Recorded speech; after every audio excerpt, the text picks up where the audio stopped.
তাই দেওয়া হয় না, জ্বর এসে যায় গায়ে। পরিচালকের পরের নাম কাহিনী ও চিত্রনাট্য উঠে আসতে হবে হবে হবে।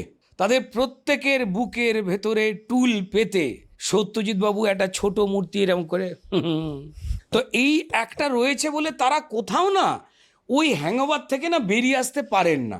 ফলত তাদের প্রতিযোগিতাটাই হয়ে যায় ওখানে। আরে সত্যজিৎ রায়, মৃণাল সেন, ঋত্বিক ঘটক, তপন সিনহা, বাসু চ্যাটার্জি, এনাদের না যত্ন করে একটু সরিয়ে রেখে দেওয়া উচিত। লাইন মুখস্থ বলা লোকজনকে, যারাও অভিনেতা আজকে, আমি তাদেরকে একটু বেশি সম্মান করি। তো ফলে আমি তাদের সঙ্গে আমি দেখেছি অভিনয় করতে বারবার ব্যর্থ হই। তো আমি তাদের ডিস্টার্ব করতে চাই না ফ্লোরে, কারণ তখন একটা খবরের কাগজ, পাড়ায় একটা টিভি, আর যার বাড়িতে টিভি ছিল সে হাজার হাড়বজ্জাত হলে ওর মতো ভালো লোক হয় না। কারণ রামায়ণ মহাভারত সমস্ত কমরেডরাও দেখতে যেত। একদম। তো অনেকে বলেন না এই যে রাম রাম নিয়ে